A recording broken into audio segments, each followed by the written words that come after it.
Hello friends, स्वागत है आप सभी का आरडी नर्सिंग करियर पॉइंट के ऑनलाइन यूट्यूब क्लासेज के अंदर। तो डियर फ्रेंड्स, हॉस्पिटल अटेंडेंट की यहां से 1 बाय 1 क्लासेज आपके लिए अपलोड की जा रही हैं। उसी सेशन को आगे बढ़ाते हुए आज हम एक नए टॉपिक की शुरुआत कर रहे हैं। आपके सामने दिख रहा होगा एनाटॉमी एंड फिजियोलॉजी। सबसे पहले हम थोड़ा सा समझते हैं कि एनाटॉमी और फिजियोलॉजी का मतलब क्या होता है। देखो, हमारे जो ह्यूमन बॉडी है, पूरा शरीर है, वो छोटे छोटे अंगों से मिलकर बना होता है। ये जितने भी ऑर्गन्स और जो अंग हैं, इनका कोई ना कोई कार्य होगा, कोई ना कोई फंक्शन होता है। ठीक है, तो मेडिकल साइंस की ऐसी ब्रांच होती है जिसके अंदर अगर हम हमारे ह्यूमन बॉडी के ऑर्गन्स की स्टडी करते हैं, उसको हम क्या बोलते हैं? उसको हम एनाटॉमी बोलते हैं। और उन ऑर्गन्स के द्वारा कौन सा कार्य कंप्लीट किया जाता है, क्या फंक्शन किया जाता है, क्या क्रियाविधि कंप्लीट की जाती है, क्या प्रोसेस होती है, तो उसको हम क्या बोलते हैं यहाँ पर? फिजियोलॉजी। सबसे पहले हम समझते हैं एनाटॉमी का मतलब क्या होता है। एनाटॉमी, ठीक है, इसका मतलब क्या होता है? शरीर के किसी भी अंग, शरीर के किसी भी अंग की बनावट, उसकी लेयर यानी कि संरचना, स्ट्रक्चर और मेजरमेंट की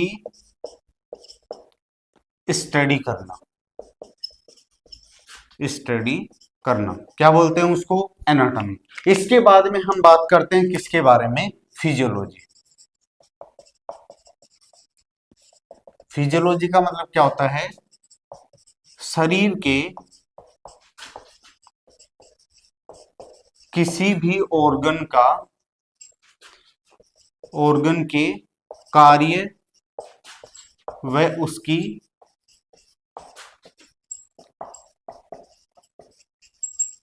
क्रियाविधि के बारे में स्टडी करना, के बारे में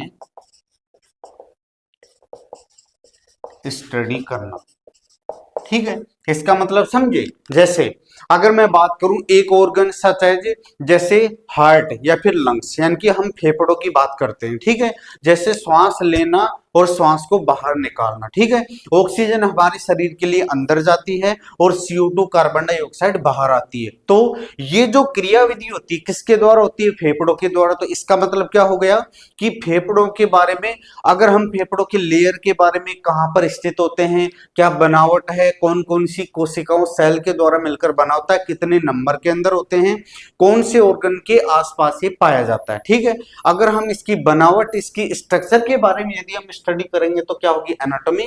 और यदि हम फेफड़ों के फंक्शन, कार्य, क्रियाविधि, प्रोसेस के बारे में स्टडी करते हैं तो क्या बोलेंगे उसको? फिजियोलॉजी। अब आपको भी पता होगा हमारा जो शरीर होता है ना, वो किससे मिलकर बना होता है? वो बना होता है सेल से। ठीक है ना, सेल का मतलब कोशिका से मिलकर बना होता है। जब बहुत सारी कोशिका आपस में मिल जाती है ना, यानी कि ग्रुप ऑफ सेल। ठीक है, तो इसको हम क्या बोलेंगे? इसको हम बोलते हैं उत्तक, यहां से समझना। और इसको हम बोलते हैं टिश्यू। ठीक है ना, इसका मतलब क्या हो गया कि सेल आगे जाकर किसके अंदर कन्वर्ट हो जाती है? टिश्यू के अंदर। और जब बहुत सारे टिश्यू आपस में मिल जाते हैं, यानी कि ग्रुप ऑफ टिश्यू, ठीक है ना, तो हम इसको क्या बोलते हैं? इसको हम बोलते हैं ऑर्गन। ऑर्गन का मतलब क्या हो गया? यानी कि अंग। ठीक है, तो यहां से ऑर्गन, और जब बहुत सारे ऑर्गन आपस में मिल जाएंगे, यानी कि ग्रुप ऑफ ऑर्गन। ठीक है, तो यहां से एक हमारे पास तंत्र बन के तैयार हो जाता है, और इस तंत्र को हम क्या बोलते हैं? यहां पर सिस्टम। इसको हम बोलेंगे सिस्टम। और ऐसे बहुत सारे सिस्टम आपस में मिल जाएंगे, यानी कि ग्रुप ऑफ सिस्टम। ठीक है, इसको हम बोलते हैं। और लास्ट में फिर ह्यूमन बॉडी बन के तैयार हो जाती है इस तरीके से। ये लो, ह्यूमन बॉडी की फॉर्मेशन है। अब देखो यहां से समझना, छोटी छोटी सेल्स आपस में मिलेंगी, हमारे शरीर की स्ट्रक्चरल और फंक्शनल यानी कि संरचनात्मक और क्रियात्मक इकाई को क्या बोलते हैं? सेल। सेल को हम बोल सकते हैं यहां पर कोशिका। ठीक है, ये हो गई। कोशिका बोलते हैं। तो आगे जाकर जब ग्रुप ऑफ सेल, जब बहुत सारी कोशिकाएं आपस में मिलेंगी तो किसकी फॉर्मेशन होगी? टिश्यू की। बहुत सारे टिश्यू आपस में जब मिलेंगे तो किसकी फॉर्मेशन होगी?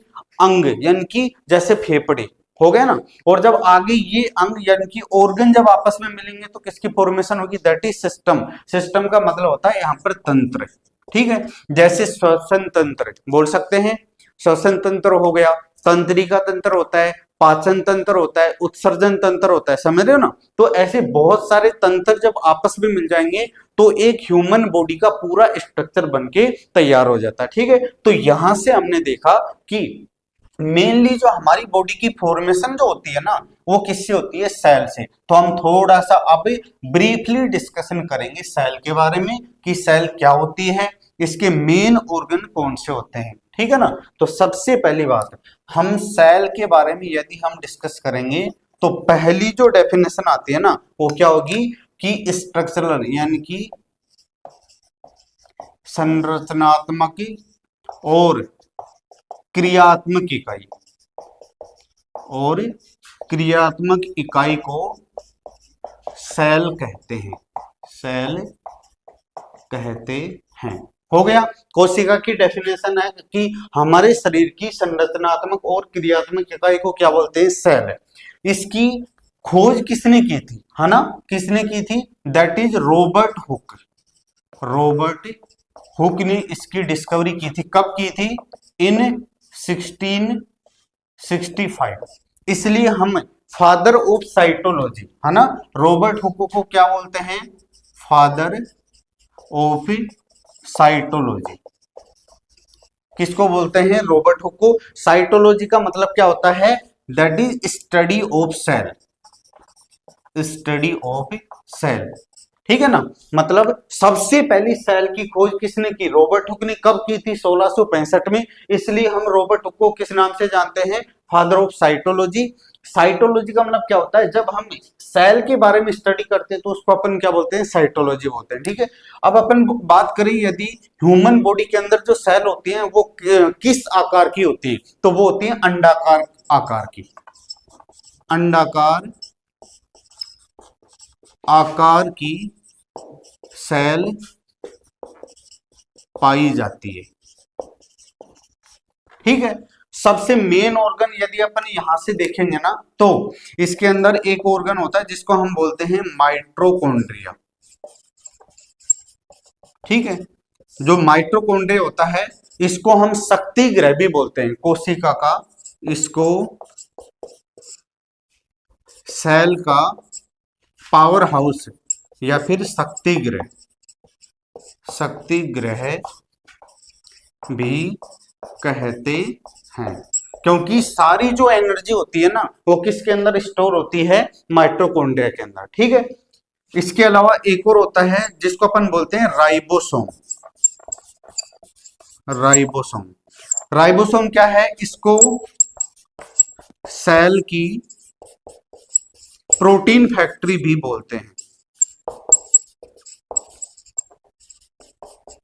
प्रोटीन फैक्ट्री, प्रोटीन फैक्ट्री कहते हैं। क्यों? क्योंकि हमारे शरीर की जो बनावट, जो संरचना जो बनती है, शरीर की फॉर्मेशन या फिर सेल का नए सेल से जो डिवीजन होता है ना उसके लिए क्या चाहिए? प्रोटीन चाहिए। और प्रोटीन की फॉर्मेशन की, प्रोटीन बनने की जो रेस्पॉन्सिबिलिटी, जो जिम्मेदारी होती है ना वो किसकी होती है? राइबोसोम की। इसलिए प्रोटीन फैक्ट्री किसको बोलते हैं? राइबोसोम को। और सेल का शक्ति गृह या फिर पावर हाउस किसको बोलते हैं? माइटोकॉन्ड्रिया को। क्योंकि इसके अंदर जो एनर्जी होती है ना वो किसके रूप में स्टोर होती है? दैट इज एटीपी के रूप में, एडिनोसिन ट्राइफॉस्फेट, ठीक है। और इसको राइबोसोम को अपन क्या बोलते हैं? Protein factory. क्योंकि इसका मेन काम ही क्या होता है? प्रोटीन की फॉर्मेशन करना, प्रोटीन का संश्लेषण करना, ठीक है। इसके अलावा एक और ऑर्गन पाया जाता है जिसको अपन बोलते हैं लाइसोसोम, ठीक है ना। लाइसोसोम क्या होता है? जो अपशिष्ट पदार्थ होते हैं सेल के अंदर, कोशिका के अंदर, उसको बाहर निकालने का काम करता है। यानी कि सेल में से अपशिष्ट या फिर वेस्ट प्रोडक्ट को वेस्ट प्रोडक्ट को बाहर निकालने का काम करता है। ठीक है, इसलिए हम इसको सुसाइडल बैग भी बोलते हैं, है ना। इसको क्या बोलते हैं? Suicidal bag of cell. क्योंकि ये बहुत सारे जो भी वेस्ट प्रोडक्ट है उनको डिस्ट्रॉय करते करते कई बार खुद भी डिस्ट्रॉय हो जाता है। इसकी वजह से हम लाइसोसोम को सुसाइडल बैग भी बोलते हैं। ये कुछ ऑर्गन थे जो कि हमारी सेल के अंदर प्रेजेंट होते हैं। एक और ऑर्गन होता है जैसे माइटोकॉन्ड्रिया, लाइसोसोम, राइबोसोम। इसके साथ साथ एक दो ऑर्गन और पाए जाते हैं हमारी बॉडी के अंदर या फिर सेल के अंदर, जो सबसे मेन ऑर्गन होता है और उसको हम बोलते हैं यहाँ पर न्यूक्लियस, यानी कि केंद्रक। केंद्रक भी बोल सकते हैं या फिर हम इसको न्यूक्लियस भी बोलते हैं, है ना। सेल के बिल्कुल बीचों बीच केंद्र में, है ना, सेल के सेंटर में प्रेजेंट होता है। ठीक है, दूसरी बात, सेल की समस्त एक्टिविटी को रेगुलेट करता है, रेगुलेट करता है। ठीक है ना। Study of cell, sorry, study of nucleus, इसको हम बोलते हैं कैरियोलॉजी। याद रखिएगा, ठीक है ना। Study of nucleus, that is karyology. और फादर ऑफ न्यूक्लियस, क्योंकि फादर ऑफ न्यूक्लियस या फिर न्यूक्लियस की डिस्कवरी किसने की थी, तो वो हो जाएगा रॉबर्ट ब्राउन। रॉबर्ट ब्राउन, यहां पर ये भी लिख सकते हैं डिस्कवरी ऑफ न्यूक्लियस। ठीक है ना। तो वो किसने की थी? रॉबर्ट ब्राउन ने। इसको हमें प्रिंसिपल ऑर्गन ऑफ सेल भी बोलते हैं, प्रिंसिपल या फिर हेडमास्टर भी बोल सकते हैं। प्रिंसिपल ऑर्गन ऑफ सेल किसको बोलते हैं? दैट इज न्यूक्लियस को। ठीक है, यानी कि हमने यहाँ पर सेल के बारे में देखा, कौन कौन से मेन ऑर्गन होते हैं जहां से क्वेश्चन पुटअप हो सकते हैं। तो न्यूक्लियस सबसे मेन ऑर्गन, सेंटर पार्ट में सारी एक्टिविटी को रेगुलेट करता है। स्टडी ऑफ न्यूक्लियस, उस ब्रांच को क्या बोलते हैं? कैरियोलॉजी बोलते हैं। डिस्कवरी ऑफ न्यूक्लियस किसने की? रॉबर्ट ब्राउन ने। और मेन प्रिंसिपल ऑर्गन होता है जो कि पूरी सेल की जितनी भी एक्टिविटी हैं उनको रेगुलेट करने का काम करेगा। अब डियर फ्रेंड्स, अपन ने यहां से एनाटॉमी और फिजियोलॉजी का पॉइंट जो शुरू किया है उसका इंट्रोडक्शन हमने अभी देखा कि हमारे शरीर की बनावट सबसे मेन, सबसे छोटा जो प्रिंसिपल जो पॉइंट होता है दैट इज सेल, यानी कि कोशिका, कोशिका से उत्तक, उत्तक से अंग और अंग से बनकर मिल गया तंत्र। और बहुत सारे तंत्र आपस में मिलकर जैसे मैं दिख रहा हूं, है ना, ह्यूमन बॉडी की फॉर्मेशन हो गई, किसी भी व्यक्ति की पूरी बॉडी की। इसका मतलब क्या हो गया कि जब हम एक एक सिस्टम या तंत्र की स्टडी करेंगे तो पूरी ह्यूमन बॉडी की स्टडी कर लेते हैं। तो यहां से मैं वन बाय वन उठाता हूं। सबसे पहले हम थोड़ा सा देख लेते हैं किसके बारे में? श्वसन तंत्र के बारे में। सबसे पहले हम देखते हैं श्वसन तंत्र। इसके बारे में थोड़ा सा डायग्रामेटिक हो सकता है, यानी कि हम इसको वैसे क्या बोलते हैं? Respiratory system. ठीक है ना, रेस्पिरेटरी सिस्टम इसका मेन ऑर्गन। ठीक है, सबसे पहले थोड़ा सा डायग्रामेटिक देख लीजिए। यहां पर यदि सबसे ऊपर की बात करें ना, तो सबसे अपर पार्ट के अंदर पाया जाता है दैट इज नासिका या फिर नेजल कैविटी। ये हो गया नेजल कैविटी। ठीक है, इसके बाद में पीछे की तरफ होता है क्या? पीछे की तरफ होता है फेरिंग्स। फेरिंग्स के जस्ट नीचे होता है लैरिंग्स। लैरिंग्स के नीचे होता है ट्रेकिया। और ट्रेकिया आगे जाकर दो पार्ट के अंदर ही डिवाइड हो जाती है। ठीक है, और यहां से हमारे लंग्स प्रेजेंट होते हैं।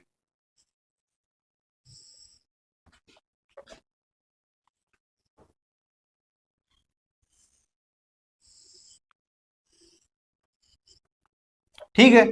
यहां पर एक मसल्स पाई जाती है जिसको हम डायफ्राम बोलते हैं,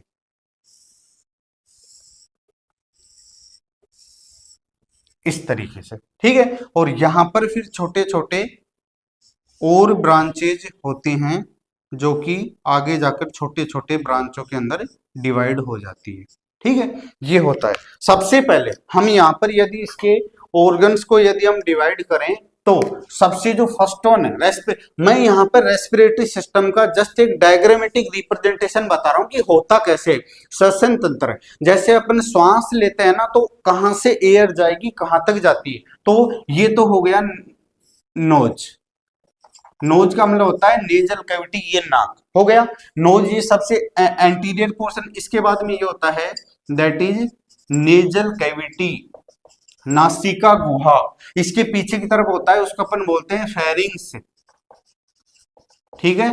इसके नीचे होता है इसको अपन बोलते हैं लैरिंग्स, ठीक है। और इसके बाद यहां पर पाई जाती लगभग 15 से 20 सेंटीमीटर, सॉरी 18 से 20 सेंटीमीटर, इसको हम बोलते हैं ट्रेकिया। और ट्रेकिया को अपन श्वसन नली भी बोलते हैं, याद रखिएगा। इसको हम क्या बोल सकते हैं, श्वसन नली, ठीक है। श्वसन नली आगे जाकर दो पार्ट के अंदर डिवाइड हो जाती है। ये जो दोनों पार्ट है ना सबसे मेन ऑर्गन होते हैं, इनको हम बोलते हैं लंग्स, है ना। और हिंदी में बोलते हैं इनको फेफड़े, ठीक है ना। ये हो गया, ये तो होता है राइट लंग्स और ये हो गया लेफ्ट लंग। तो इसका मतलब नीचे की तरफ ये जो मसल्स होती है इसको हम बोलते हैं डायफ्राम। ये हो गया डायफ्राम। देखो अब जैसे ही एयर अंदर जाएगी तो यहां से नेजल कैविटी से एयर अंदर की तरफ जाएगी, फिर फेरिंग्स आता है, फेरिंग्स से नीचे लैरिंग्स आता है, लैरिंग्स से नीचे होते हुए और यहाँ पर ये जो विंड पाइप होता है जिसको ट्रेकिया बोलते हैं नीचे की तरफ, फिर ये दो पार्ट के अंदर क्या हो जाएगी, डिवाइड हो जाएगी, ठीक है। ये राइट यानी कि राइट फेफड़ा यहाँ पर होता है, लेफ्ट फेफड़ा यहाँ पर होगा। और इनके अंदर पाई जाती है छोटी छोटी एल्विलाई वगैरह जिनके अंदर एयर का एक्सचेंज होता है, यानी कि यहां से ऑक्सीजन तो ब्लड के अंदर चली जाती है और CO2 वापस से फिर इस ट्रेकिया के द्वारा बाहर निकल जाती है। तो यहां से क्वेश्चन आ सकता है, जो मेन इंपॉर्टेंट पॉइंट है ना, ये था diagrammatic representation of a respiratory system जिसके अंदर nose, nasal cavity, pharynx, larynx, trachea और इसके बाद में दो पाए जाते हैं क्या, यहाँ पर लंग्स या फिर फेफड़े, एक राइट और एक लेफ्ट, ठीक है ना। इसके अलावा यहाँ पर नीचे की तरफ होता है क्या, डायफ्राम, जो कि फेफड़ों को फुलाने और वापस से सिकुड़ने के अंदर हेल्प करता है, ठीक है। इसके बाद में हम देखते हैं रेस्पिरेटरी सिस्टम के अंदर और मेन इंपॉर्टेंट पॉइंट कौन कौन से आ सकते हैं, ठीक है। बताइए कौन कौन सा हो सकता है। इसमें होगा सबसे फर्स्ट वन, सबसे मेन ऑर्गन कौन होगा, दैट इज लंग्स, है ना। इनको हम क्या बोल सकते हैं, फेफड़े भी बोलते हैं, ठीक है। नंबर में कितने होते हैं, टोटल नंबर कितने होते हैं, 2, याद रखिएगा, ठीक है। जब कोई व्यक्ति श्वास लेता है तो अंदर जो एयर जाती है ना, यानी कि जैसे ये तो हो गई कि अंदर श्वास लेना और ये हो गया श्वास छोड़ना, ठीक है ना। अगर हम यहां पर गैसेज की बात करें, जैसे गैसेज, ये है ऑक्सीजन, ये है CO2। मैं क्या बताना चाह रहा हूं, अगर कोई व्यक्ति श्वास अंदर लेगा, फेफड़ों के अंदर जब श्वास लेगा तो ऑक्सीजन कितना परसेंट जाएगी, दैट इज 21%, याद रखिएगा। और जब श्वास छोड़ता है तो उसके अंदर कितना परसेंट होता है, 16%, याद रखिएगा। CO2, जब कोई व्यक्ति श्वास लेता है तो CO2 कितना परसेंट होता है, 0.04%, ठीक है। और जब व्यक्ति श्वास बाहर छोड़ेगा ना, क्योंकि बॉडी के अंदर, सेल के अंदर जो भी CO2 बनी है वो ब्लड की सहायता से लंग्स में पहुंचेगी और लंग्स की सहायता से फिर यहां से जैसे श्वसन तंत्र के द्वारा बाहर आएगी, तो ये होती है कितनी परसेंट, 4% पाई जाती है। आई बात समझ में? तो यहां से हमने देखा कि अगर अपन श्वास छोड़ते हैं ना तो 16% तो उसके अंदर क्या होती है, CO2 होती है, सॉरी ऑक्सीजन होती है, और CO2 कितना 4% होता है। ठीक है, जो ऑक्सीजनेटेड जो अपन श्वास लेते हैं तो किसका कंसेंट्रेशन ज्यादा होता है, उसके अंदर ऑक्सीजन का अमाउंट क्या होता है, ज्यादा। और कंपैरिजन में करेंगे और जब श्वास छोड़ेंगे ना तो देखो 0.04 से कितना परसेंट हो गया, 4% हो गया। ठीक है, इसके अलावा यदि अपन बात करते हैं ना, फेफड़ों को सिकुड़ने और फैलाने के अंदर कौन सी मसल्स हेल्प करती है, यानी कि फेफड़ों को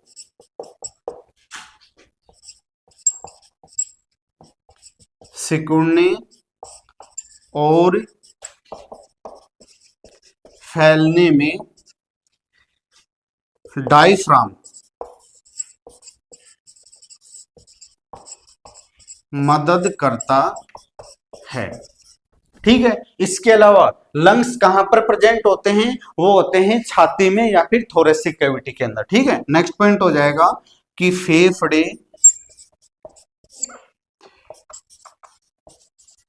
थोरेसिक कैविटी में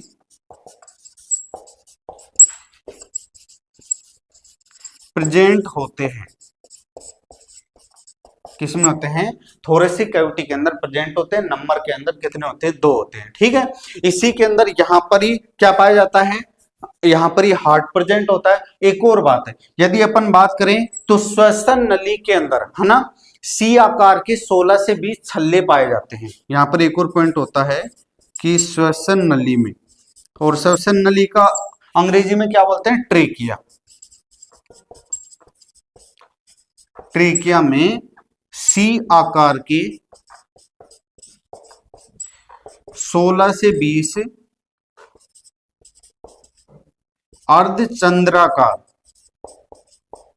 अर्धचंद्राकार छल्ले पाए जाते हैं, छल्ले पाए जाते हैं। ठीक है, तो ये था रेस्पिरेटरी सिस्टम के बारे में थोड़ा सा ओवरव्यू। तो आई होप आपको ये क्लास बहुत अच्छे से समझ में आई होगी। रिमेनिंग एनाटॉमी का पोर्शन बहुत ही जल्दी आपके लिए अपलोड कर दिया जाएगा। सिस्टम वाइज सिस्टम आपके लिए जो जो पॉइंट यहां से बनेंगे हम उनको आपके सामने पॉइंट आउट करेंगे। अपनी स्टडी को कंटिन्यू मेंटेन करिएगा। बहुत ही जल्दी एक नई क्लास के साथ फिर से मिलते हैं। तब तक धन्यवाद।